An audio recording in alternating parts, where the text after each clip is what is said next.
The communication array on the space station hummed with excitement. After 3 months of traveling through space, the human ship New Seoul had finally reached the meeting point. Commander Hyun-woo Kim stood on the bridge watching the stars through the window. Today would change everything for humanity.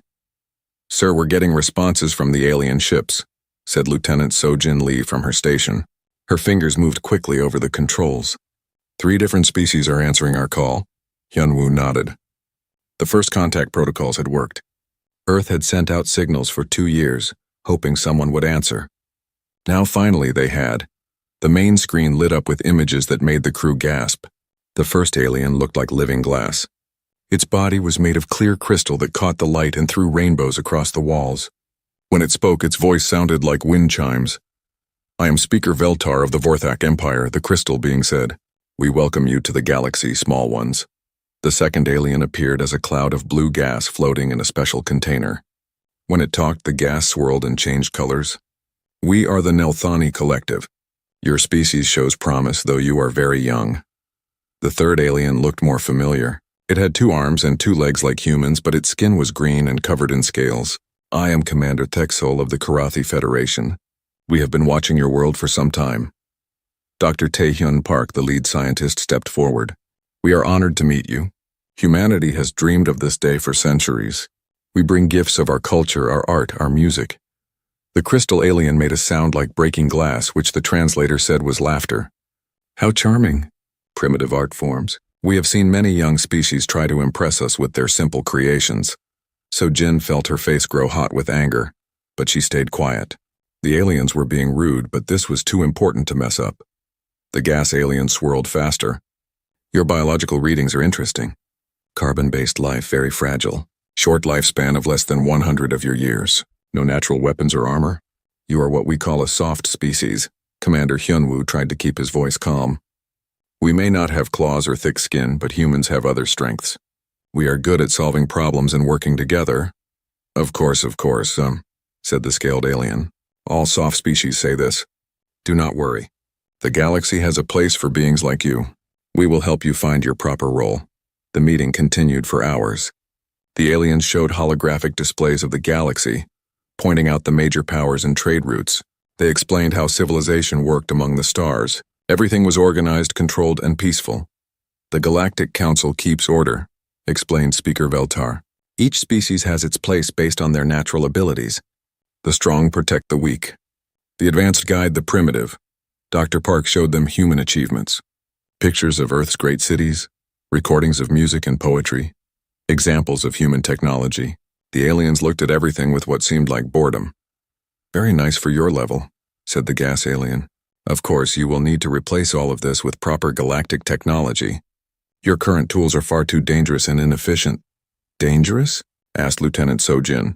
"Chemical rockets, nuclear power, kinetic weapons," listed the scaled alien. "Barbaric energy sources that could hurt innocent beings. We will provide you with safe, clean technology that fits your capabilities." The crystal alien's body flashed with different colors. "Based on our initial assessment, humanity qualifies for Category 7 status. This gives you access to 3 star systems and basic trade rights. You will be under the protection of the Zelthani Federation." "Protection?" Hyun-woo asked. "Yes, a simple arrangement. The Federation will keep you safe from hostile forces. In return, you provide raw materials and basic labor. Standard rate is 60% of your production." The humans looked at each other. 60% seemed like a lot, but they were new to this. Maybe this was normal. Dr. Park cleared his throat.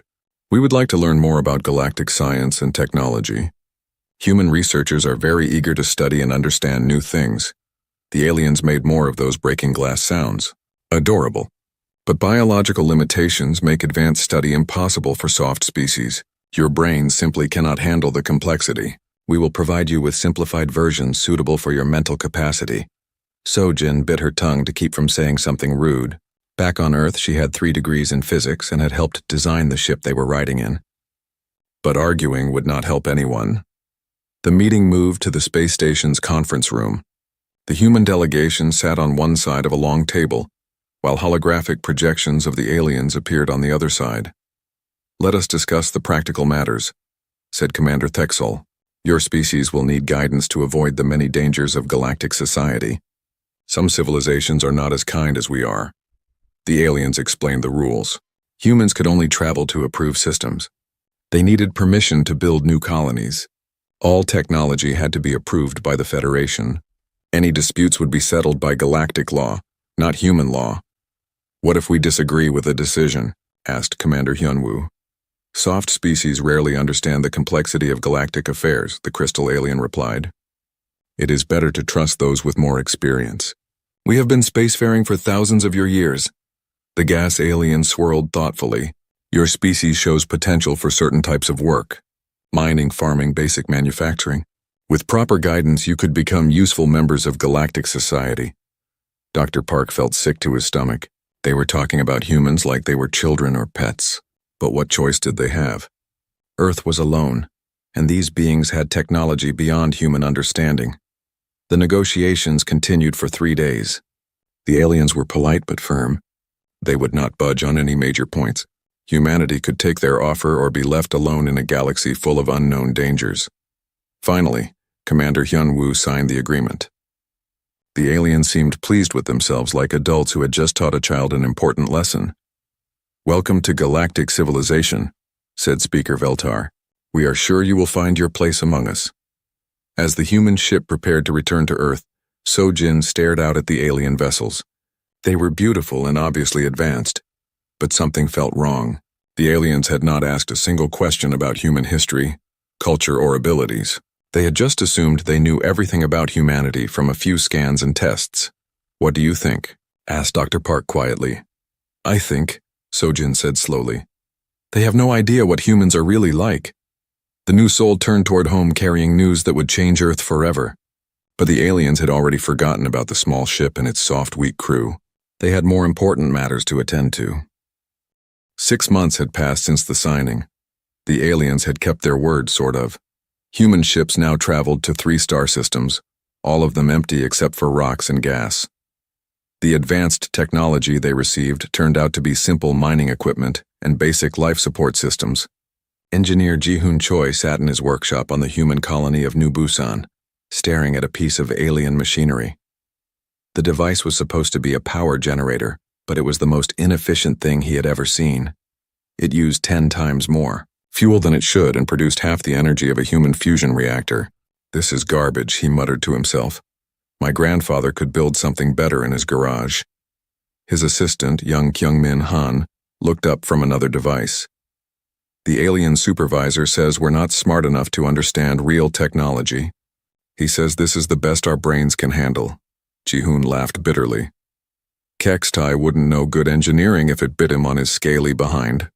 The alien supervisor in question was a reptilian Karathi who had been assigned to guide human technological development. Kextai treated all humans like they were barely intelligent animals. Every time Ji-hoon tried to suggest improvements, the alien would pat him on the head and explain why soft-brained species couldn't understand complex concepts. Meanwhile, on the research station orbiting Earth, Dr. Hyun-ha Song was making discoveries that disturbed her. She had been studying alien biology samples, trying to understand the beings humanity now served under. "Computer, show me the Vorthak crystal structure analysis," she said. The holographic display showed the internal makeup of the crystal aliens. What she saw made her gasp. The Vorthak were incredibly fragile. Their bodies were made of a silicon compound that would shatter like glass if hit with even a small hammer. A human child could break a Vorthak adult just by throwing a rock. "Show me Nelthani atmospheric requirements," she continued. More shocking information appeared. The gas aliens could only survive in very specific conditions. The wrong temperature, pressure, or gas mixture would kill them instantly. Earth's normal atmosphere would be deadly poison to them. And the Karathi physical structure? Even the reptilian aliens, who seemed the toughest, had serious weaknesses. Their scales looked impressive, but were softer than human skin. Their bones were hollow like bird bones, making them much weaker than they appeared. Dr. Song sat back in her chair, confused. These were the superior beings who looked down on humanity? They were more fragile than newborn babies. On the diplomatic station near Jupiter, Captain Dongmin Yu was dealing with a different problem. Alien ships had been entering human space without permission. claiming they were conducting surveys or checking for safety violations. "Sir, we have another unscheduled visit," reported Communications Officer Min Jung Kim. "It's a Nelthani science vessel. They say they're testing our atmospheric conditions for contamination." Dong Min rubbed his forehead. This was the 5th surprise inspection this month. The aliens were clearly testing human responses, seeing how much they could push before humans pushed back. "Send them the standard message. Ask for their permits and flight plans." They say they don't need permits. Galactic law gives them the right to ensure compliance with safety standards. It was always the same. The aliens would do whatever they wanted, then quote some galactic law that humans had never seen or agreed to. When humans complained to the Galactic Council, they were told to trust in the wisdom of elder species. Back on New Busan, Ji-hoon had made a breakthrough. Working in secret, he had completely redesigned the alien power generator. His version was smaller, more efficient, and produced 3 times the energy output. "Kyungmin, look at this," he called excitedly. The younger engineer examined the device with wide eyes. "How did you do this?" "Simple physics," Ji-hoon replied. "These aliens might be old, but they're not very smart. Their technology is like something from our history books. We had better designs 50 years ago." When Kextai arrived for his weekly inspection, Ji-hoon showed him the improved generator. The alien's scaled face wrinkled in confusion. "This is impossible," Kextai said. "Soft-brain species cannot improve upon galactic technology." "But it works," Ji-hoon insisted. "Look at the energy readings." The alien stared at the numbers for a long time. Finally, he shook his head. "You must have made an error. Perhaps you damaged the original device. I will have it replaced with a proper unit." Ji-hoon watched in anger as the alien had his improved generator thrown away. Clearly, the aliens were not interested in learning anything from humans. Dr. Song was having similar problems. When she tried to share her biological research with alien scientists, they dismissed her findings as impossible or measurement errors. The idea that they might be weaker than humans was something they could not accept. Dr. Song called her assistant, researcher Bo Young Park. "I've found something interesting in the historical records." "What is it?" "I've been studying galactic history, looking at how these species developed. The Vorthak evolved on a world with very low gravity and no predators. They never had to fight for survival. The Nelthani developed intelligence while floating in gas clouds, never facing any physical challenges. Even the Karathi came from a world where they were the only intelligent species." Dr. Song understood immediately. They never had to compete, they never had to struggle. Exactly. They developed technology to make their lives easier, not to fight or survive. Look at Earth's history compared to theirs. The comparison was startling. While alien species had spent millions of years in peaceful development, Earth had been a battlefield. Humans had fought ice ages, natural disasters, predators, diseases, and each other.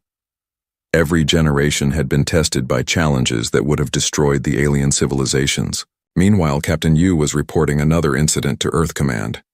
A Karathi patrol had accidentally fired on a human mining station, claiming they thought it was an asteroid. No one was hurt, but the message was clear. "They're getting bolder," he told Admiral Insu Chang over the communication link. "These aren't accidents, they're testing our responses." "What do you recommend, Captain?" "We need to start pushing back, not with violence, but with strength. Show them we're not as soft as they think." The Admiral was quiet for a moment. "The government is still hoping for peaceful coexistence. They don't want to anger our new galactic neighbors. Sir, with respect, these aren't neighbors, they're bullies, and bullies only understand one thing." Back on New Busan, Ji-hoon had started a secret project. Using salvaged parts and human ingenuity, he was building weapons. Not alien weapons, but human designs adapted for space combat. He told himself it was just in case, just for protection. Dr. Song was working on her own secret project, mapping alien weaknesses and developing countermeasures. If humanity ever needed to defend itself, her research would be invaluable. Neither of them talked about their work with the alien supervisors. Both of them had the growing feeling that the galaxy's peaceful civilizations were not as friendly as they pretended to be. The aliens continued to treat humans like children, never imagining that the soft species might be capable of more than they showed. They saw weakness where they should have seen restraint. They saw primitive technology where they should have seen potential. Most importantly, they never asked about human history, human nature, or what had made humanity strong enough to reach the stars in the first place. If they had, they might have learned some uncomfortable truths about the species they were so carelessly underestimating. Instead, they continued their tests and surveys, their small invasions and casual insults, never realizing they were slowly awakening something that had been sleeping. Something that had once hunted mammoths across frozen plains and built empires from the ashes of fallen enemies. The aliens thought they knew what humans were. They were about to discover how wrong they could be. The first attack came without warning. Mining Station Alpha 7 was processing asteroids in the outer edge of human space when the Karathi ships appeared. 3 sleek vessels dropped out of hyperspace and immediately opened fire. Station Commander Wu Jinli watched in horror as energy beams tore through the mining equipment. "All hands, this is not a drill. We are under attack." The station's shields built with alien technology failed after the first few hits. Emergency alarms screamed as atmosphere began leaking from damaged sections. "Sir, incoming transmission from the attacking ships," reported Communications Officer Hee-Jin Choi. The main screen flickered to life, showing the scaled face of a Karathi commander. "Human vessel, you are interfering with our training exercise. Move your station immediately or face the consequences." Wu Jin stared at the alien in disbelief. "This is our territory." "You're attacking a civilian mining station." The Karathi commander's eyes were cold and amused. "The galaxy belongs to those strong enough to claim it. Weak species exist only by the grace of their betters." The transmission ended and the attacks resumed. Station Alpha 7 had no weapons, no defenses except the thin shields that had already failed. All they could do was evacuate. "Launch all escape pods," Wu Jin ordered. "Send a distress signal to Earth Command." 27 humans escaped in the pods before the station exploded. The Karathi ships watched the destruction with satisfaction, then disappeared back into hyperspace. News of the attack spread quickly through human space. Earth's government immediately filed a formal complaint with the Galactic Council. The response came back 3 days later. "Military exercises are necessary for galactic security. Civilian vessels should avoid military zones." There had been no warning that the area was a military zone. The designation had been created after the attack. Admiral Insu Chang called an emergency meeting of the Human Defense Forces. The conference room on Luna Base was packed with officers who had been expecting this day for months. "Gentlemen, ladies, the situation is clear," the Admiral began. "The aliens are testing us. They want to see how much we'll tolerate before we fight back." Colonel Min Ho Jang, head of space operations, leaned forward. "Sir, our current defense treaty prohibits us from building military vessels. We have patrol boats and nothing else." "The treaty was signed under false pretenses," replied Admiral Chang. "They promised us protection, then told us to protect ourselves. I'm authorizing Emergency Protocol 7. Every officer in the room knew what that meant. Hidden shipyards would begin production immediately. Human weapons, human designs, human strategy. "What about the Galactic Council?" asked Captain Subin-O. "The Council has made their position clear. We're on our own." Meanwhile, on the research station orbiting Earth, Dr. Yu-Jin Bei was studying the psychological profiles of alien species. What she found was disturbing and useful in equal measure. Computer. Display evolutionary history comparison. Humans versus galactic species. The holographic chart showed 2 very different paths of development. The alien species had all evolved from prey animals or peaceful herbivores. They had developed technology as a way to avoid conflict, not to engage in it. Humans were different. Earth's history was written in blood and struggle. Humans had evolved as persistence hunters, wearing down prey over hours or days of continuous chase. They had survived ice ages, volcanic winters, and countless natural disasters. Most importantly, they had competed with each other for 60,000 years. "The aliens have no concept of total war," Dr. Bei dictated to her research notes. "Their conflicts are formal, ritualized, limited. They fight like it's a game with rules. Humans fight like their lives depend on it because for most of our history they did." The second attack came a week later. This time, it was a Nelthani gas ship that appeared near New Busan Colony. The alien vessel demanded inspection rights and began scanning human facilities without permission. Colonial Governor Ji-Sung Park tried to handle the situation diplomatically. Nelthani vessel, you do not have authorization to scan our facilities. Please submit a formal request through proper channels. The gas alien's response was contemptuous. Soft flesh creatures do not give orders to their betters. We will scan what we choose. That was when Colonel Min-Ho Jang arrived with the first human patrol ships built under Emergency Protocol 7. The vessels looked primitive compared to alien technology, but they carried something the aliens had never seen: kinetic weapons. Nelthani vessel, this is Colonel Jang of the Human Defense Force. You have 30 seconds to leave our territory. The gas alien laughed, a sound like wind through broken pipes. Your toy ships cannot harm us. Our shields are impenetrable. 20 seconds, we are protected by galactic law. Any attack on us will result in severe punishment. 10 seconds. The Nelthani ship didn't move. The alien commander was too arrogant to believe humans would actually fight back. Time's up.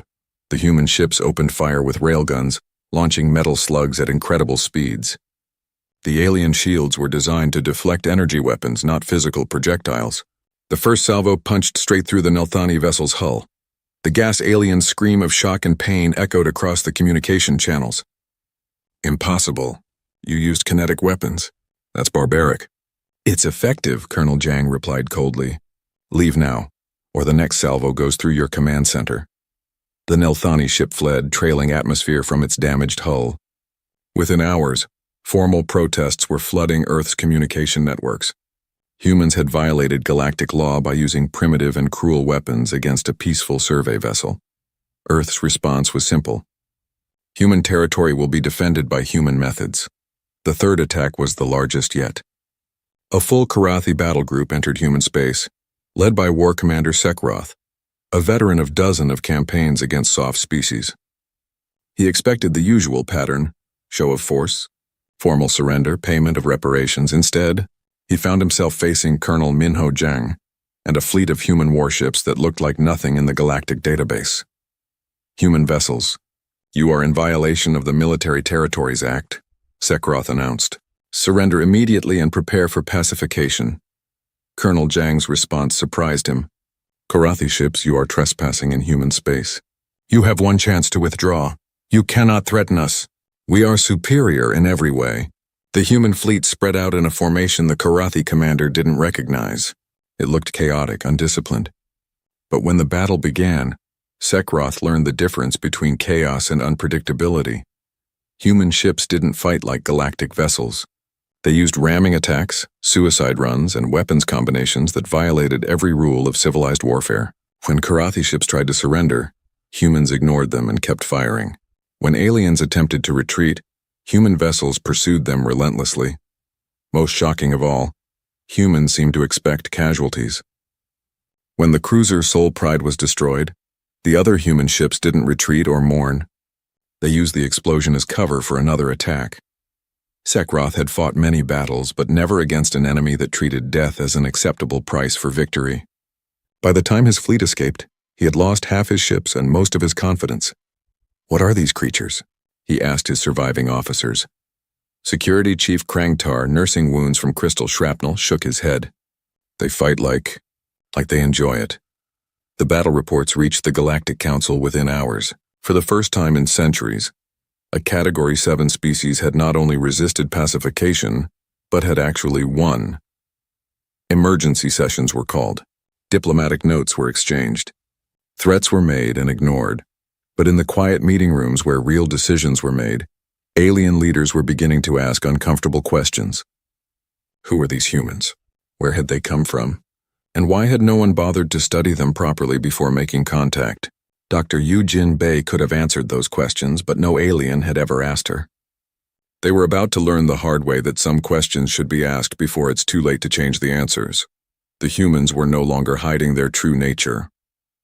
The galaxy was about to discover what happens when you poke a sleeping predator one too many times. The emergency session of the Galactic Council was unlike anything in their history. For the first time, a Category 7 species had not only refused pacification, but had actually defeated superior forces in battle. Speaker Veltar of the Vorthak Empire stood at the center of the crystal chamber, his body flickering with agitated colors. The human infestation must be contained immediately. They have violated every principle of galactic civilization. Collective mind Nithara of the Nelthani swirled in her gas container, purple clouds of anger darkening her form. They used kinetic weapons, physical projectiles. Such barbarism has not been seen for millennia. War Commander Sekroth, still nursing his wounds from the recent battle, hissed his agreement. These creatures fight without honor, without mercy. They ignore surrender. They accept death. They use their own ships as weapons. But High Counselor Zethkol, eldest of the Vorthak, pulsed with a different pattern of light. Perhaps we should ask ourselves why we know so little about this species. They appeared 18 months ago. We assigned them a category and we ignored them. Did any of us study their history? The chamber fell silent. In truth, no one had bothered. Category 7 species were always the same. Weak, peaceful, grateful for protection. There had never been a need to study them in detail. Their biology is clear, Speaker Veltar insisted. Soft flesh, short lifespans, no natural weapons. They are prey creatures that just destroyed a Karathi battle group, Zethkol observed quietly. Meanwhile, on Earth, Admiral Insu Chang was addressing the emergency joint session of humanity's leadership. Representatives from every nation, every colony, every major corporation filled the vast chamber in Geneva. The situation is clear, Admiral Chang announced. The galactic community has shown its true colors. We are not partners. We are not even recognized as equals. We are cattle to be managed. President Hai Young Kim of the Earth Federation leaned forward. What are you recommending, Admiral? Full withdrawal from all galactic treaties, immediate militarization of all human space, and formal declaration of human sovereignty over our territory. The chamber erupted in argument. Some delegates insisted on diplomatic solutions. Others demanded immediate action. But the debate ended when the latest intelligence reports arrived. Colonel Minho Jiang presented the evidence to the hushed assembly. Karathi ships are massing at the border of our territory. Nelthani vessels are blockading our trade routes, and Vorthak diplomatic communications suggest they are planning a final pacification of human space. They're not negotiating, Admiral Chang said grimly. They're preparing to end us. Dr. Yujin Bei stood to address the assembly. Her research had become crucial to humanity's survival. I've completed my analysis of alien psychology and capabilities. With your permission, I'd like to share what we're really facing. The main screen lit up with comparative data. Every major galactic species evolved from prey animals. The Vorthak developed intelligence to hide from predators. The Nelthani evolved in environments with no threats. The Karathi were the apex species on their world, but only because they were the only intelligent life there. She paused, letting the implications sink in. They have no concept of total war because they've never faced extinction. They treat conflict like a game because for them, it always has been. When they lose, they retreat and try again later. The idea of fighting to the death is alien to them. What about their technology? Asked Science Minister Jinwoo Park. Advanced but specialized. They've had thousands of years to perfect energy shields, faster than light travel and environmental controls. But their weapons are designed for show, not destruction. Their tactics are formal and predictable. They've never had to innovate under pressure. The vote was unanimous. Humanity would stand alone. The declaration went out across the galaxy 3 days later. Admiral Sungwoo Nam, newly appointed as Supreme Commander of Human Defense Forces, broadcasted it from every human ship and station simultaneously. To all galactic civilizations, humanity hereby withdraws from all treaties, agreements, and obligations imposed upon us by alien authority. We claim full sovereignty over our territory and reject any external governance. Human space will be defended by human forces using human methods. The response was swift and predictable. The Galactic Council condemned the declaration as illegal rebellion by an immature species. Economic sanctions were imposed. Diplomatic relations were severed. Then came the threats. But humanity was no longer the weak species that had signed those first agreements. In hidden shipyards throughout human space, a new kind of military force was taking shape. Engineer Hyorin Kim stood in the massive construction bay on Ceres Station, watching the final assembly of humanity's first true warship. The Incheon Fury was unlike anything in the Galactic Fleet databases. "It's beautiful," breathed her assistant, Young-Soo Lee. The ship was blocky, Ugly by alien standards, but every line served a purpose. Thick armor plating covered redundant systems. Multiple weapon mounts allowed for devastating firepower. Most importantly, it was built for damage, designed to keep fighting even when half destroyed. "How many more?" asked Admiral Chang, who had come to inspect the new vessel. 50 more under construction here," Hyorin replied. "Every human world is building them. We'll have a fleet of 500 within 6 months." But it wasn't just ships. Human industry was adapting in ways the aliens could never imagine. While galactic civilizations crafted weapons like art pieces, humans mass-produced them like tools. Factories that had made civilian goods were retooled overnight to produce military equipment. The aliens, still following their ancient patterns, announced a formal timeline for human submission. They would arrive in 6 months with an overwhelming force. Humanity would have time to reconsider their foolish rebellion. It was a mistake that showed how little they understood their opponents. General Wu Jin. Li used those 6 months to revolutionize human military doctrine. He studied every battle in Earth's history, every successful resistance movement, every example of a weaker force defeating a stronger one. "We're not trying to match their fleet ship for ship," he explained to his officers. "We're going to fight dirty." The plan he developed would have horrified galactic military commanders. Hit-and-run attacks, feints, traps, and the systematic destruction of anything that could be useful to the enemy. When the aliens arrived, they would find nothing but empty space and deadly surprises. Dr. Haewon Park, working with a team of xenobiologists, was developing something even more devastating.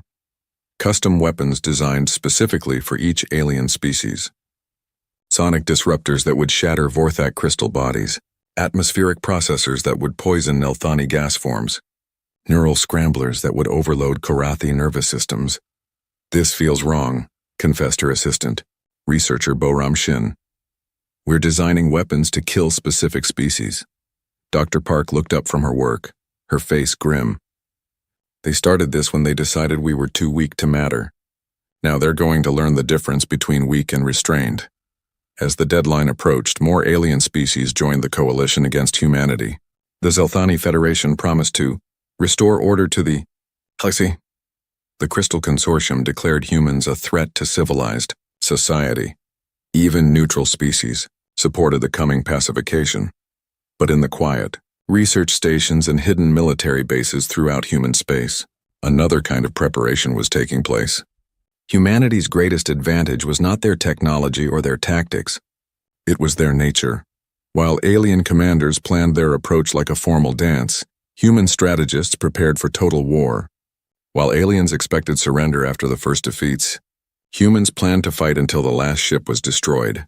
Most importantly, while aliens saw the coming conflict as a police action to restore order, humans saw it as a fight for survival. They were about to discover that when humanity fights for survival, the galaxy itself is not big enough to contain the consequences. The 6-month grace period was almost over. The largest military force in galactic history was approaching human space, confident in their overwhelming superiority. They had no idea what was waiting for them.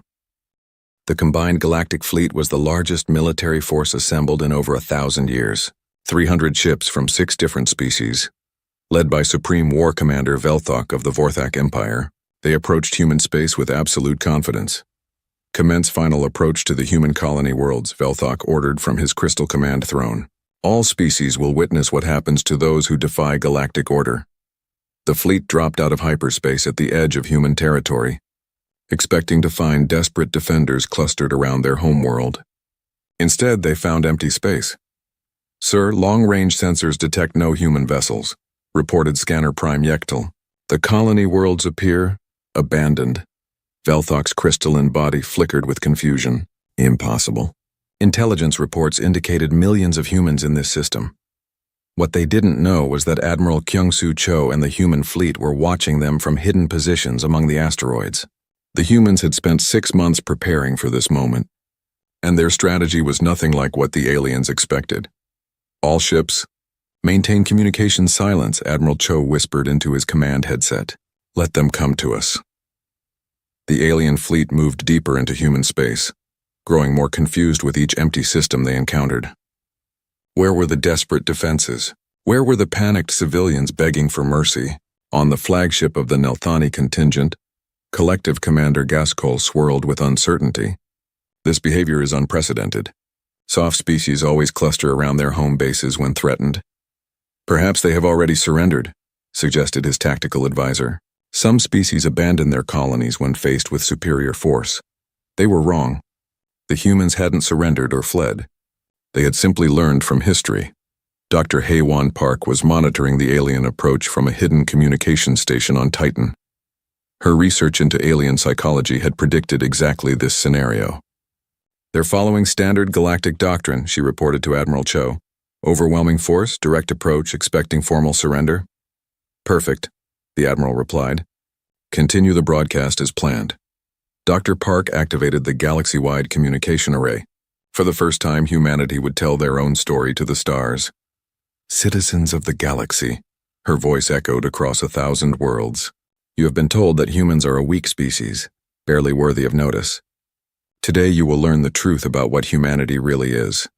The transmission began with images of Earth, but not the peaceful planet the aliens remembered. These were scenes from human history, ancient battles, devastating wars, the rise and fall of empires built on conflict. Humanity evolved on a world where everything was trying to kill us. Ice ages that lasted for thousands of years, predators that hunted us across continents, diseases that destroyed entire civilizations, and through it all we survived. In the alien fleet, commanders watched in growing unease as the images continued, humans hunting massive beasts with primitive weapons, armies clashing with bronze and steel, cities burning and being rebuilt stronger than before. You call us weak because our bodies are soft, Dr. Park continued. But you never asked what made us strong. We are persistence hunters. We don't kill our prey with claws or venom. We chase it until it collapses from exhaustion. We never give up. We never stop coming. Supreme War Commander Velthok tried to shut off the transmission, but it was being broadcast on every frequency, from every human ship and station in the galaxy. You think we fear death because our lives are short, but death has been our companion for 60,000 years. We learned to accept it, to use it to make it serve our purposes. Every human soldier knows that some battles can only be won by those willing to die for victory. The images shifted to show human technological development. Not the peaceful advancement the aliens knew, but weapons of incredible destructive power, nuclear fire that could destroy cities, chemical agents that could poison entire continents, diseases engineered to target specific genetic groups. You gave us technology and told us it was advanced, but we've been building weapons of mass destruction since we discovered fire. The tools you gave us are toys compared to what we've built ourselves. That was when the first human attack began. Admiral Cho's fleet emerged from the asteroid field like hunters rising from tall grass. The human ships moved in ways that violated every principle of galactic warfare. They didn't form neat lines or follow predictable patterns. They swarmed like angry insects, each ship following its own chaotic path. All ships engage at will, Admiral Cho ordered. Show them what happens when prey animals evolve. The human ships opened fire with weapons the aliens had never seen. Kinetic projectiles that punched through shields like paper. Nuclear missiles that turned energy barriers into radioactive clouds. And strangest of all, ships that deliberately rammed into alien vessels, their crews sacrificing themselves to destroy larger targets.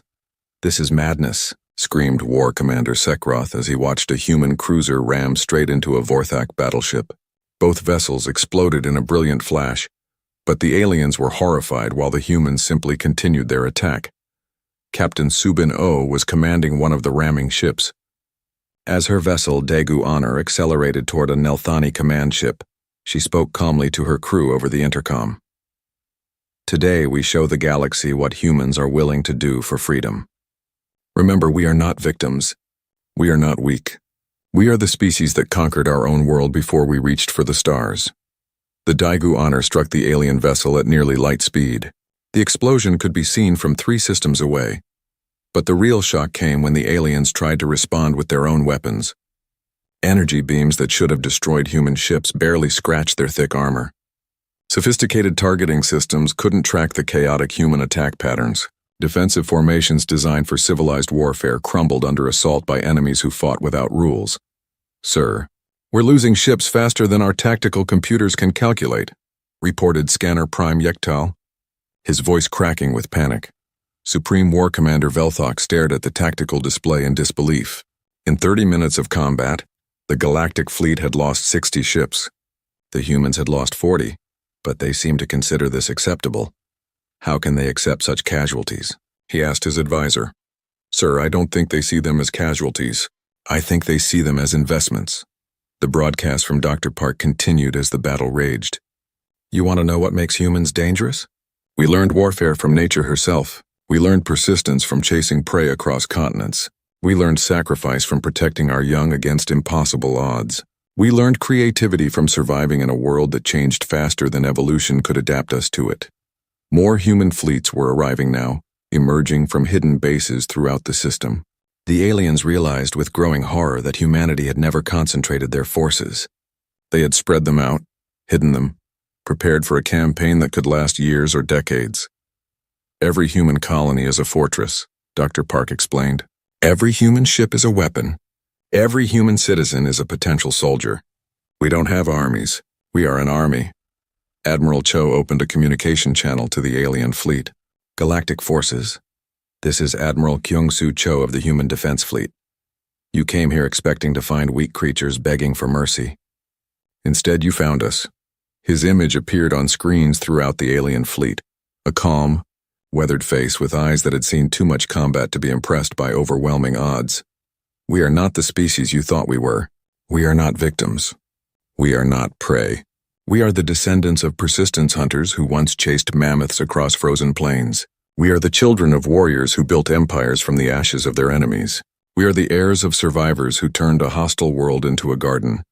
The alien fleet was beginning to break apart. Ships were retreating without orders. Captains making individual decisions to preserve their crews rather than continue a battle they didn't understand. You made one crucial mistake, Admiral Cho continued. You never asked what made us human. You saw our soft flesh and assumed we were weak. You saw our short lives and assumed we feared death. You saw our primitive technology and assumed we were stupid. Supreme War Commander Velthok tried to rally his forces, but panic was spreading through the fleet faster than his orders. All ships maintain formation. We outnumber them 3-1.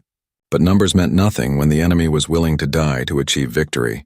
The humans fought like they were already dead. Like death was just another tool to be used in pursuit of their goals. Sir, recommend immediate withdrawal, his tactical advisor suggested. We need time to study these new tactics, develop countermeasures. Velthok's pride warred with his survival instincts. Finally, Survival 1. All ships withdraw to hyperspace. We will regroup and...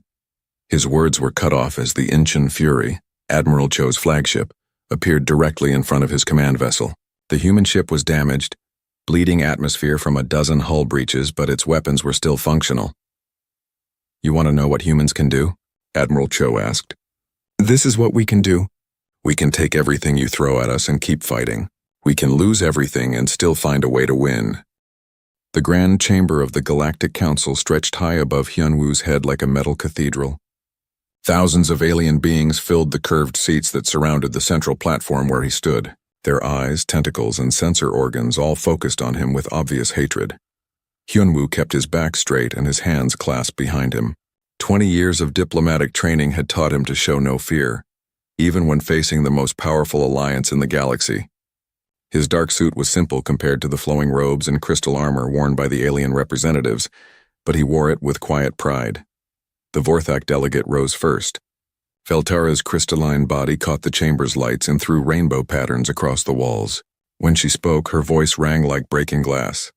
Human representative, she began, your species has been part of this council for 22 standard years. In that time, you have shown nothing but aggression and reckless expansion. Murmurs of agreement rippled through the chamber. The Meldari delegates floated in their gas-filled tubes, their cloud-like forms shifting colors to show their displeasure. The insectoid Quillix clicked their mandibles in what Hyunwoo knew was their version of applause.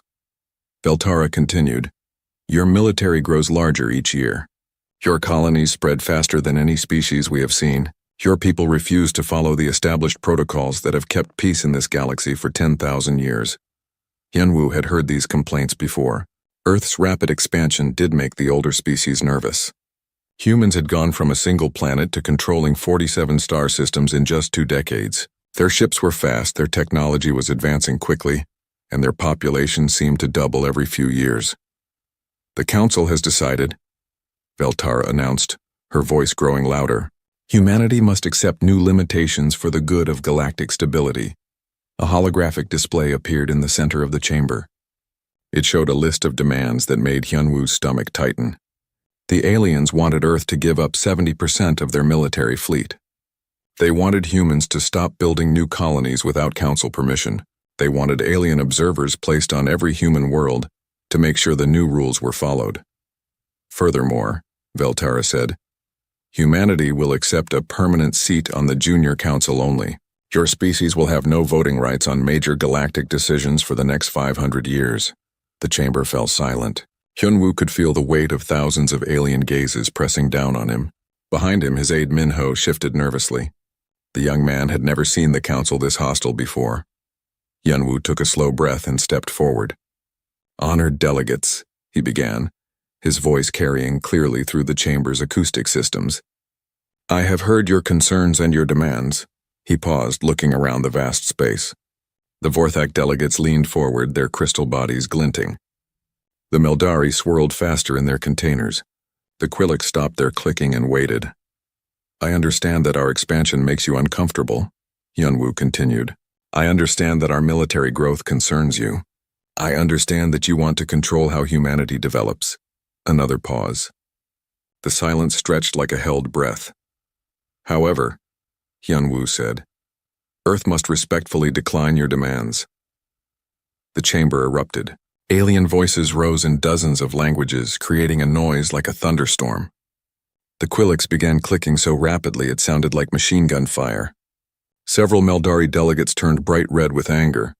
Veltara raised one crystalline arm and the noise slowly died down. "You refuse?" she asked, her voice dangerously quiet. "We refuse," Hyunwoo confirmed. "Humanity joined this council as equals. We will not accept second-class status. We will not cripple our defenses. We will not ask permission to grow and explore." "Then you choose war," growled Thekmor, the largest of the Quillics delegates. His mandibles spread wide, showing rows of sharp teeth. "Your 47 systems against our 10,000. Your few hundred ships against our mighty fleets." Hyunwoo smiled, which seemed to surprise the aliens. "We choose freedom," he said simply. "As of today, humanity withdraws from the Galactic Council." The reaction was immediate and explosive. Delegates leaped to their feet, shouting in their native languages. Security drones began moving toward the platform, but Hyunwoo had diplomatic immunity. "They could not touch him yet. You cannot survive alone." Veltara's voice rose above the chaos. "We control the trade routes. We control the shipping lanes. No species will dare trade with you. We will blockade your systems," Thekmor added. "We will strangle your colonies. You will come crawling back within a year begging for mercy." Hyunwoo turned and began walking toward the exit. Minho fell into step beside him, his face pale but determined. The young aide had been with Earth's diplomatic mission since the beginning. He knew what this moment meant. As they reached the chamber doors, Hyunwoo stopped and looked back.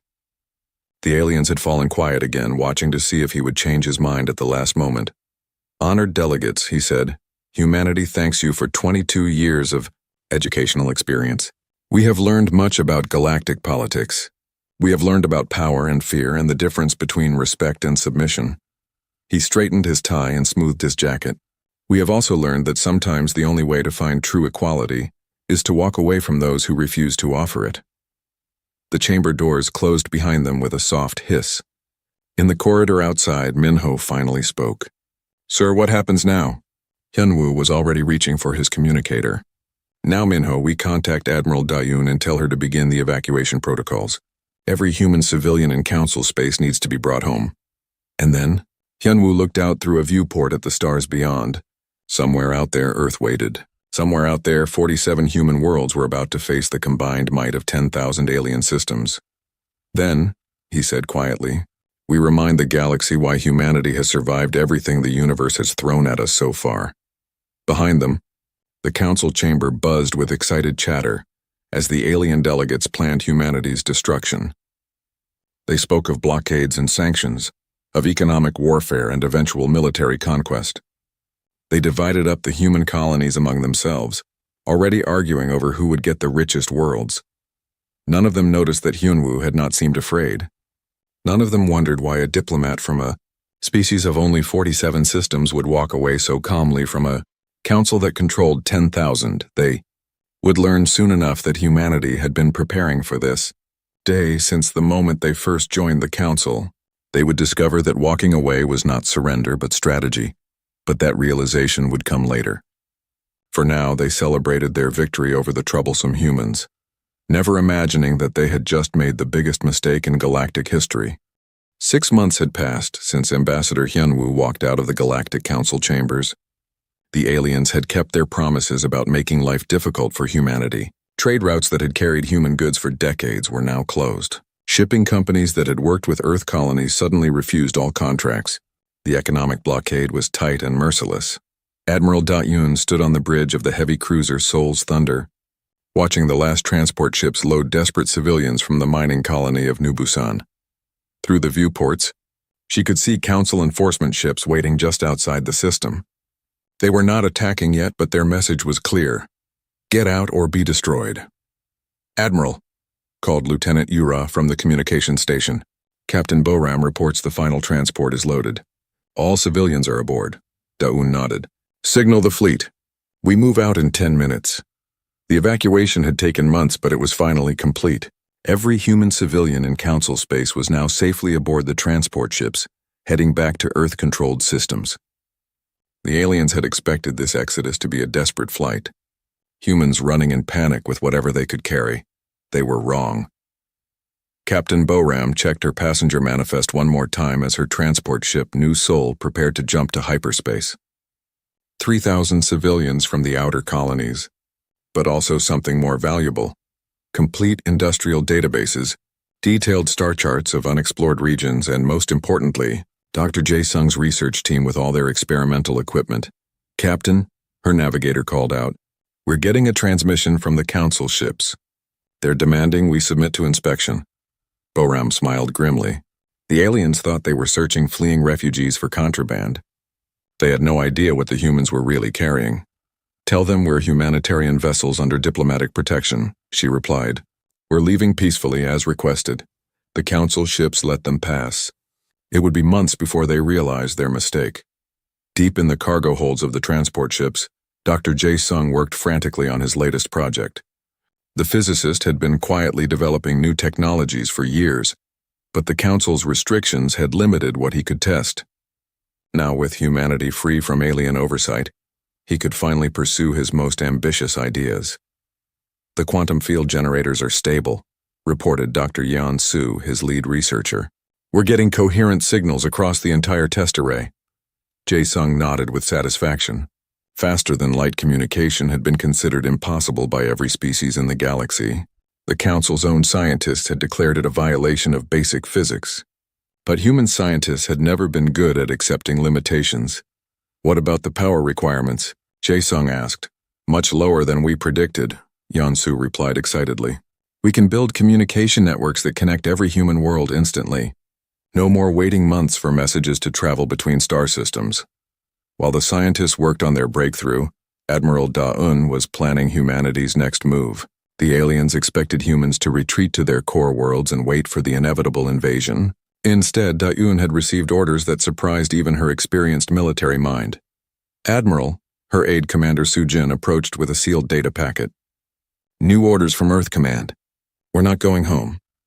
Da-Eun opened the packet and read quickly. Her eyes widened as she understood the scope of what Earth was planning.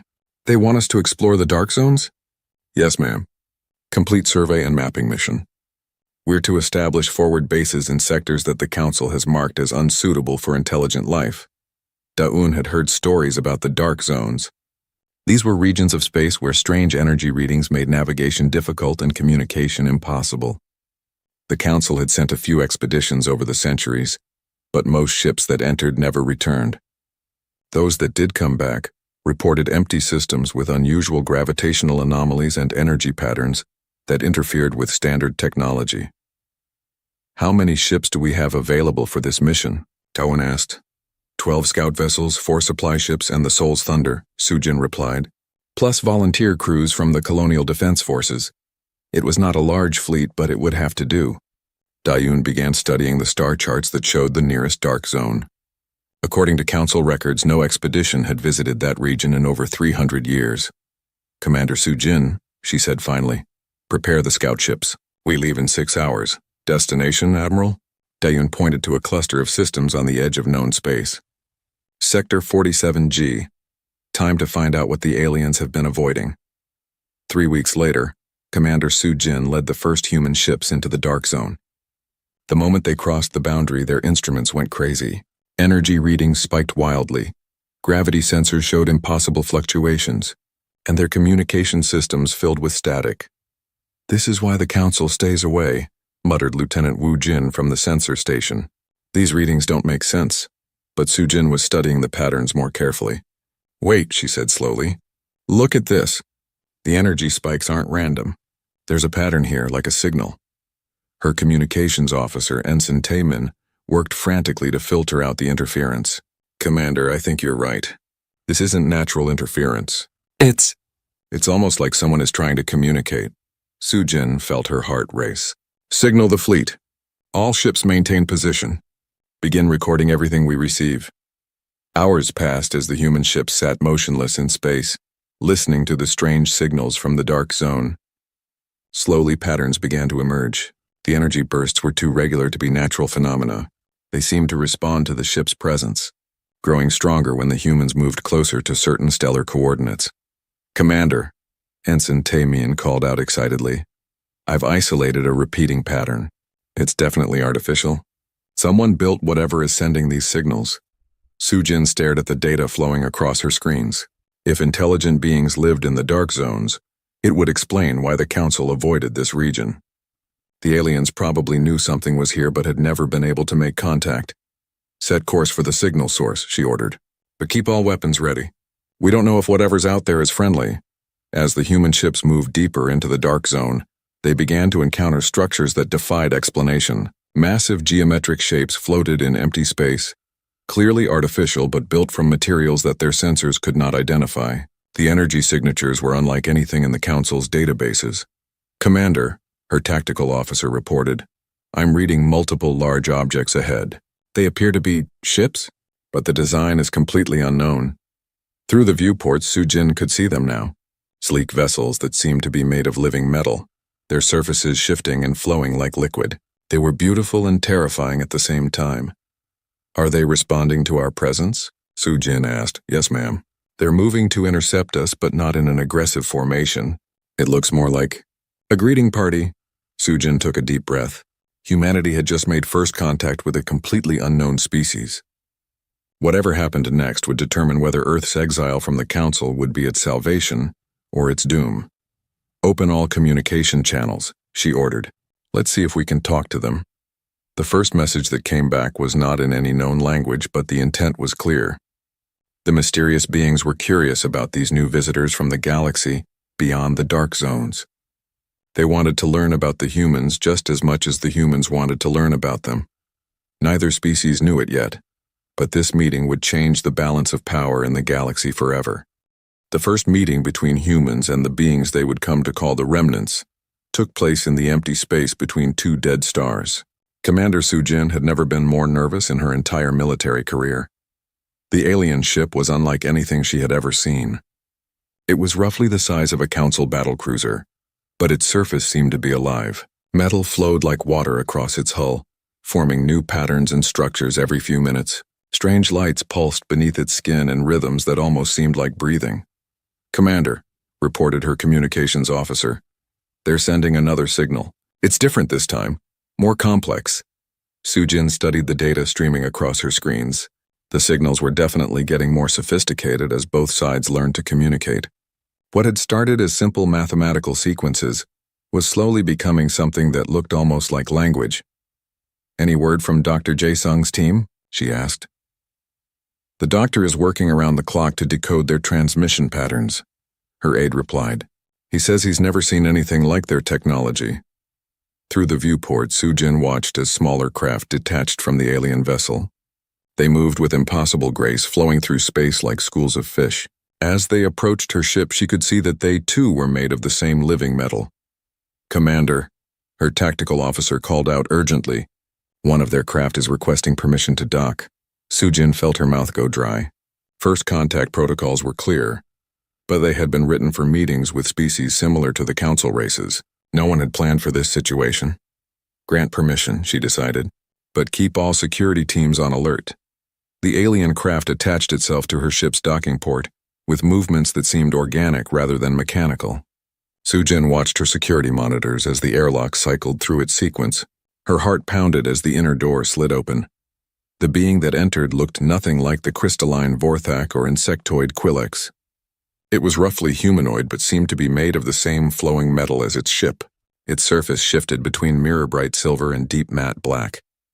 Where its face should be, complex patterns of light pulsed in what might have been expressions. "I am," the being spoke, its voice coming from speakers that materialized on its surface. The words were heavily accented but clearly in Earth standard. "I am called Keeper of Memory Streams. I speak for the remnants of the first builders." Sujin stepped forward carefully. "I am Commander Sujin of the Earth Defense Force. I speak for humanity." The patterns of light on the remnant's face shifted faster, almost excitedly. "Humanity. New singers. You came from beyond the fear zones where the young races cluster in their small territories. You know about the Council?" Sujin asked, surprised. "The Council of Young fears the dark between," Keeper of Memory Streams replied. "They send scouts sometimes, but they run when they see us. They think we are dangerous ghosts from the time before." Over the following days, Sujin learned the incredible history of the beings in the dark zones. The remnants were not a natural species at all. They were artificial intelligences created by an ancient civilization that had vanished millions of years ago. These first builders had been masters of technology that the current galaxy could barely imagine. "Why did your creators disappear?" Sujin asked during one of their conversations. The light patterns on Keeper of Memory Streams dimmed sadly. They grew beyond the need for physical forms. They became something else, something that exists in dimensions we cannot follow. They left us to preserve their knowledge and wait for a species worthy of inheriting their gifts. And you think humanity might be that species? Perhaps. You are different from the council races. They fear change, fear growth, fear anything that threatens their small, comfortable order. You embrace the unknown. You adapt. You create new paths instead of following old ruts. Back on Earth, Dr. Jae-sung was working frantically to understand the data streams that Commander Sujin's fleet was sending back. The remnant technology was far beyond anything humanity had encountered, but it operated on principles that human science could actually comprehend. "It's incredible," he told his research team during their daily briefing. "Their technology isn't just more advanced than ours. It's more elegant. Instead of forcing matter and energy to behave in specific ways, they work with the natural properties of space-time itself." Engineer Tae-hyun looked up from his workstation, where he was analyzing remnant ship designs. "Doctor, I think I'm beginning to understand their manufacturing process. They don't build things the way we do, they grow them." Jae-sung hurried over to examine Tae-hyun's findings. The young engineer had discovered that remnant ships were not constructed from separate parts. Instead, they began as seed programs that evolved into fully functional vessels using techniques that were part programming, part genetic engineering, and part something that human science did not have words for. "If we could learn to do this," Jae-sung whispered, "we could build ships faster than any other species in the galaxy." Meanwhile, on Earth itself, General Yoonji was overseeing the planet's transformation into something the galaxy had never seen before. The Council expected humanity to hunker down on their homeworld and wait for invasion. Instead, Earth was becoming a massive shipyard. Every major city now had orbital elevators reaching into space. Asteroid mining operations brought raw materials from across the solar system. The moon had been converted into a series of interconnected factories that never stopped producing new vessels. "General," her aide reported, "the latest production figures are in. We're launching 12 new ships every day, and the rate is still increasing." Yoonji studied the holographic displays showing Earth's orbital infrastructure. Thousands of ships filled the space around the planet, from tiny scouts to massive cargo haulers. But these were just the conventional vessels. The real breakthrough would come when Dr. Jae-sung's team mastered remnant construction techniques. "Any word from the Dark Zone expedition?" she asked. "Commander Sujin reports that the remnants are willing to share their technology, but only if we can prove we're capable of using it responsibly." Yunji nodded. She had expected as much. Ancient intelligences would not hand over universe-changing technology to just anyone. Humanity would have to earn it. The test came when a council patrol fleet stumbled across one of Sujin's scout ships near the Dark Zone boundary. The aliens demanded that the human vessel submit to inspection and return to council space immediately. Commander Sujin faced a choice. She could retreat and avoid conflict, or she could show the remnants what humanity was truly capable of when pushed. Council vessel, she broadcast on all frequencies. This is Commander Sujin of the Earth Defense Force. You are in neutral space. We have every right to be here. Surrender immediately, came the reply from the alien commander. Your species is in violation of galactic law. You will be taken into custody for trial. Sujin looked at her tactical display. 1 human scout ship against 3 council cruisers. By all conventional measures, it should be an easy victory for the aliens. But Sujin's ship was carrying some of the new hybrid technology that Dr. Jae-sung's team had developed. Human innovation combined with remnant principles had produced some very interesting results. All stations, battle stations, she announced calmly. Let's show our new friends what humans do when cornered. The battle lasted exactly 47 seconds. When it was over, 2 of the council ships were drifting helplessly with their weapons and engines disabled. The third had fled back to council space at maximum speed. Aboard the remnant vessel, watching from a safe distance, Keeper of Memory Streams processed what it had witnessed. The humans had not destroyed their enemies when they easily could have. Instead, they had shown mercy while demonstrating overwhelming tactical superiority. Interesting, the ancient AI murmured to itself. Very interesting indeed. For the first time in millions of years, the remnants began to believe they had found a species worthy of the first builder's legacy. Engineer Tae-hyun had never imagined he would be the first human to interface directly with technology from a civilization millions of years old. The remnant interface chamber was a sphere of flowing metal that responded to his thoughts as much as his touch. Relax your mind, advised Keeper of Memory Streams, its voice echoing strangely in the chamber. Do not try to control the process. Allow the technology to teach you as you teach it. Tae-hyun placed his hands on the interface panels and felt a strange tingling sensation run up his arms. Suddenly his mind was flooded with information unlike anything he had ever experienced. He could see the mathematical principles that governed the construction of matter at the quantum level. He understood how space and time could be twisted to create materials that were stronger than diamond yet flexible as silk. I can see it, he whispered in amazement. I can see how they build their ships. The knowledge flowing into his mind was incredible. Remnant manufacturing did not require massive factories or complex assembly lines. Instead, a single seed program could transform raw matter into any desired structure. The process was like watching a flower grow, but guided by intelligence rather than mere genetics.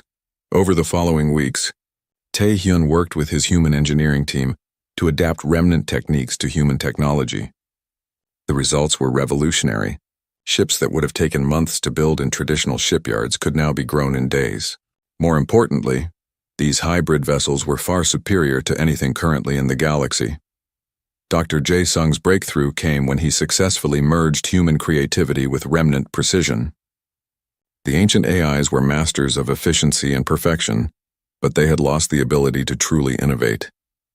Humans, with their chaotic and unpredictable thought patterns, could imagine possibilities that even the remnants had never considered.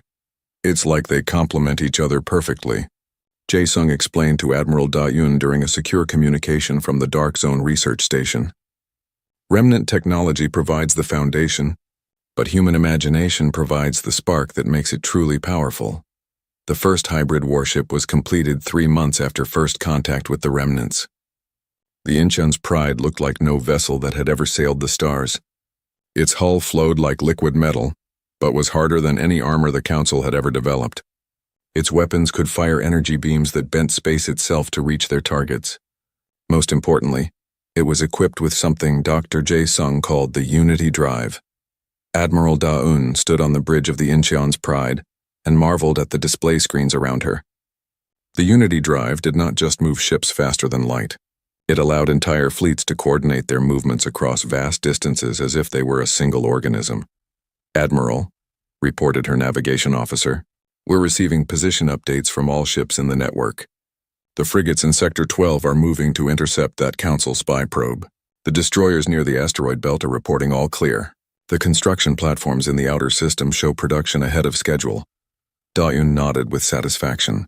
The Unity drive was giving humanity something no other species possessed: perfect coordination across interstellar distances. While Council fleets took weeks to coordinate between star systems, human forces could act as one mind across hundreds of light years. Captain Wansik was testing another application of the new hybrid technology.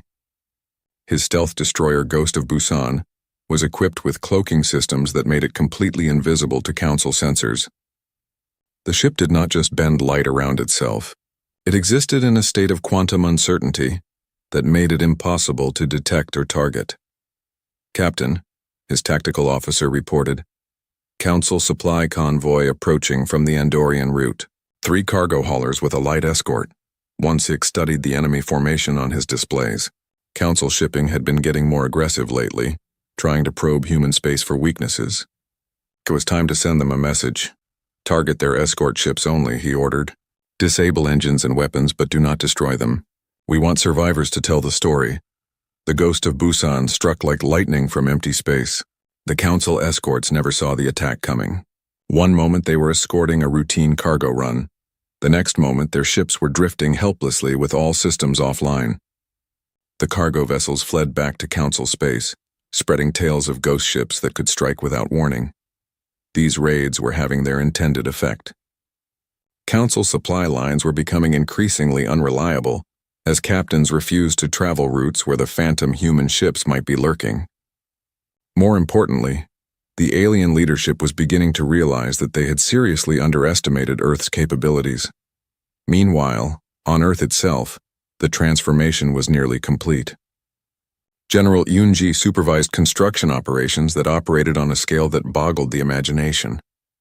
The planet's orbital space was filled with shipyards that never stopped working. Automated systems guided by remnant technology could build vessels faster than human crews could be trained to operate them. "General," her chief of staff reported, "latest inventory shows we now have over 800 combat-ready vessels. Production rate continues to increase as we bring more facilities online." Yunji studied the holographic display showing Earth's growing fleet. Each ship was a masterpiece of hybrid technology, combining human innovation with remnant engineering. But quantity was only part of the equation. The real advantage lay in the Unity drive network that connected every vessel into a single coordinated force. "What about crew training?" she asked. "The new neural interface systems are accelerating the process dramatically. Pilots who would have needed years of training can now master complex systems in weeks. The remnant memory sharing technology lets experienced crews transfer their knowledge directly to new personnel." Fleet. Admiral Heejin was responsible for organizing this growing armada into an effective fighting force. The traditional military hierarchy was proving inadequate for managing fleets that could coordinate instantly across galactic distances. Instead, she was developing new command structures based on network theory and collective intelligence. "The key insight," she explained to her senior officers, "is that we're not building a traditional navy. We're creating a living organism that happens to be made of spaceships. Each fleet element had its own specialty and purpose, but all were connected through the Unity drive network. Scout ships could share sensor data instantly with command vessels. Support ships could coordinate repairs and resupply without any delay. Most importantly, every ship could respond to threats as part of a single coordinated response." The Council was beginning to take notice of the changes in human behavior. Their spy networks reported massive industrial activity in human space, but they dismissed most of the reports as exaggerations. No species could build a fleet large enough to threaten the Council's 10,000 worlds. It was simply impossible. "The humans are clearly desperate," Council Prime Veltara announced to the assembled delegates. "They know we will eventually move against them, so they are making a show of strength. Let them waste their resources on useless ships. When we are ready to act, their tiny fleet will be swept aside like dust." But some Council members were not so confident. Intelligence reports spoke of ships that could appear and disappear at will. Supply convoys were being attacked by vessels that seemed to be immune to all known weapons. Most disturbing of all, human technology appeared to be advancing at an impossible rate. "Perhaps we should reconsider our approach," suggested Zekmoth of the Quillix during a private meeting of senior council members. The humans may be more dangerous than we initially believed. Veltara's crystalline form flashed with annoyance. Dangerous? They are a single species with barely 50 worlds. We control 10,000 systems. Even if every human ship were a super dreadnought, they could not stand against our combined fleets. What the Council did not know was that humanity was no longer just a single species with 50 worlds. They had gained allies whose technology was older than Council civilization itself. They had developed manufacturing capabilities that could produce fleets faster than any organic species could imagine. Most importantly, they had learned to think and act as a single organism spread across the stars. In the dark zones, construction continued around the clock. Massive shipyards grown from remnant seed technology produced vessels that existed at the very edge of what physics allowed. Each ship was a work of art and a weapon of war, beautiful and terrible in equal measure. Dr. Jae Sung's latest creation was a vessel type that had no equivalent in any known navy. The Harmony-class command ships were mobile headquarters that could coordinate the actions of entire fleets while remaining virtually undetectable. They were more than warships. They were the nervous system of humanity's growing military organism. "It's almost ready," Jae Sung reported to Admiral Dayun during their weekly progress meeting. "The quantum coordination matrix can handle up to 1,000 vessels simultaneously.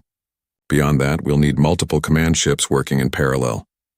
Dayun studied the technical specifications with growing excitement. 1,000 ships acting as a single coordinated force would be more powerful than anything the galaxy had ever seen. But she had a feeling that even that would not be enough for what humanity was planning. "Doctor?" she asked. 5 years had passed since humanity walked away from the Galactic Council. To the alien species that made up the Council, those years had been peaceful and profitable. Human colonies had been absorbed into their territories. Human trade routes now carried alien goods. The troublesome species that had dared to challenge galactic order seemed to have vanished into the dark between the stars. Council Prime, Zekmoth stood before the great holographic display in the council chambers, reviewing reports from across their territory. The Quillix leader's mandibles clicked with satisfaction as he studied the numbers. Production was up, trade conflicts were down, the galaxy was more stable than it had been in decades. "The human problem appears to have resolved itself," announced Veltara, her crystalline form catching the chamber's lights.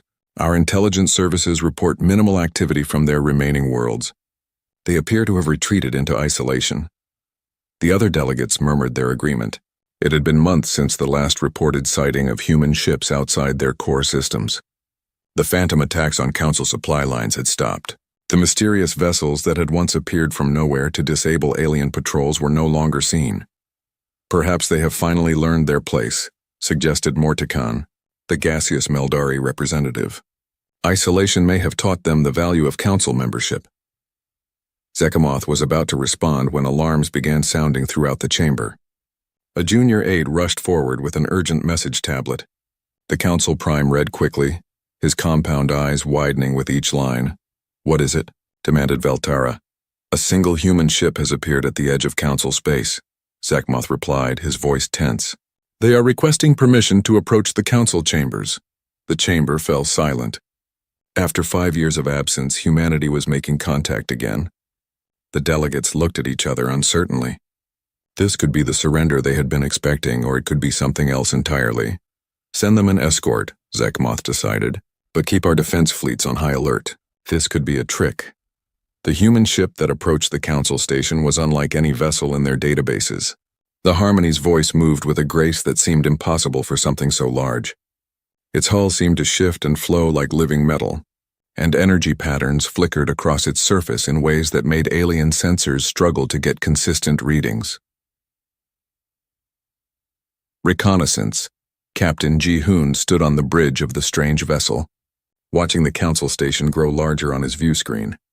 He had volunteered for this mission knowing it might be the most important diplomatic contact in human history.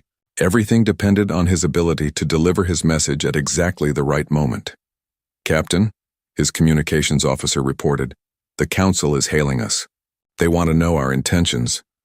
Ji-hoon straightened his uniform and activated the transmission system. "Council Station, this is Captain Ji-hoon of the Earth Defense Force. I carry a message from Ambassador Hyunwoo to the assembled delegates." The response came quickly. Captain Ji-hoon, you are instructed to dock at Bay 7. A security escort will meet you there. As his ship settled into the docking bay, Ji-hoon could see Council security forces surrounding the area. Heavily armed aliens in battle armor watched his vessel with obvious suspicion. They were expecting either a desperate surrender or a suicide attack. They were not prepared for what they actually received. Ji-hoon walked calmly through the corridors of the Council station, flanked by nervous alien guards. The other species had grown comfortable during humanity's absence. Their security had become lax. Their fleets had been reduced to peacetime levels. They had forgotten that humanity was still out there watching and planning. The Council chamber looked exactly as it had 5 years ago, when Ambassador Hyunwoo had walked out.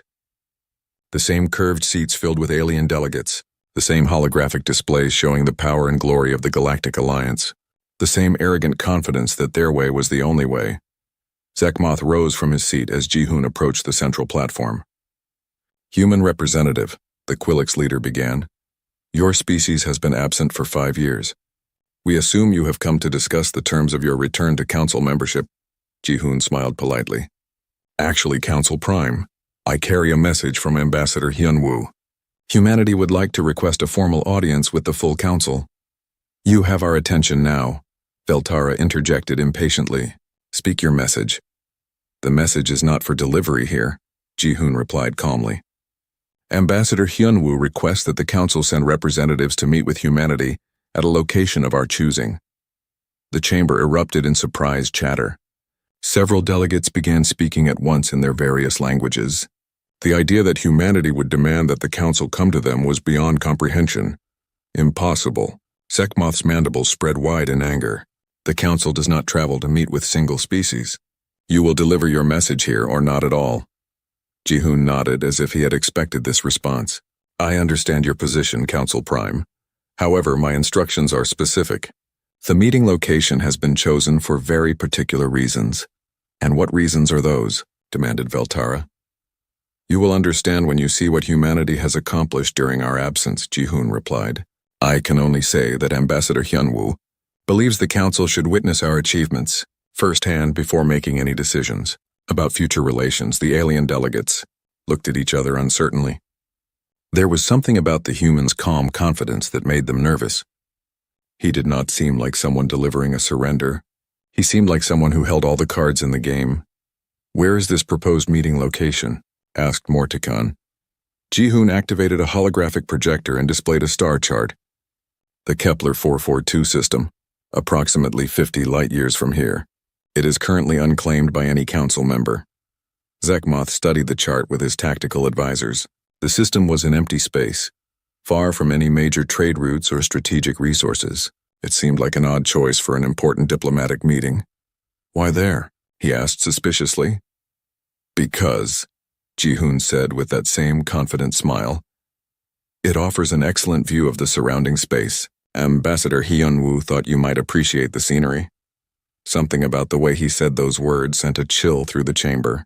The Council delegates realized they were missing something important, but they could not figure out what it was. After hours of debate, the Council reached a decision. They would send a small diplomatic fleet to the meeting location. It would consist of 3 battle cruisers with full escort squadrons, enough firepower to handle any possible human treachery. We will meet with your ambassador, Zekmoth announced. But if this is some kind of trap, the consequences for your species will be severe. Ji-hoon bowed respectfully. I will relay your acceptance to Ambassador Hyunwoo. He will be pleased that the Council has agreed to witness humanity's return to galactic affairs. As Ji-hoon's ship departed the Council station, the alien delegates congratulated themselves on their wisdom. They would finally see what the humans had been doing during their exile. Most likely they would find a desperate species ready to beg for readmission to galactic civilization. What they did not know was that Ji-hoon's mission had accomplished exactly what it was designed to do. Humanity now knew when and where the Council fleet would arrive. More importantly, the aliens had no idea what was waiting for them at the meeting location. In the dark zones beyond mapped space, Admiral Da-un received confirmation that the Council had taken the bait. She stood on the bridge of the command vessel Unity's Dawn, surrounded by holographic displays showing the positions of ships across hundreds of star systems. "Admiral," reported her communications officer. "All fleet elements confirm readiness. The Council representatives should arrive at the meeting point in 72 hours. Dayun nodded. "Signal all commands. Operation Homecoming is now active. All ships proceed to final positions." Around her, the displays lit up with thousands of movement indicators as the largest fleet in human history began converging on a single point in space. Ships that had been hidden in asteroid fields and nebulae for months emerged from concealment. Construction platforms that had been disguised as space debris revealed themselves as mobile shipyards. Transport vessels that had appeared to be carrying civilian cargo opened their holds to release squadrons of fighters. "Admiral," her tactical officer called out with excitement in his voice. "Final count shows 1,007 combat vessels ready for operation. All Unity drive networks are synchronized and operational." Dayun allowed herself a small smile. 5 years of preparation were about to pay off. The Council was expecting to find a handful of desperate human survivors. Instead, they would discover that humanity had not been hiding in exile. They had been preparing for war. The fleet that gathered in the darkness beyond the Kepler 442 system was unlike anything the galaxy had ever seen. Each ship was a masterpiece of hybrid technology, combining human innovation with ancient remnant knowledge. They moved with perfect coordination through the Unity drive network, responding to commands faster than thought itself. But the most impressive thing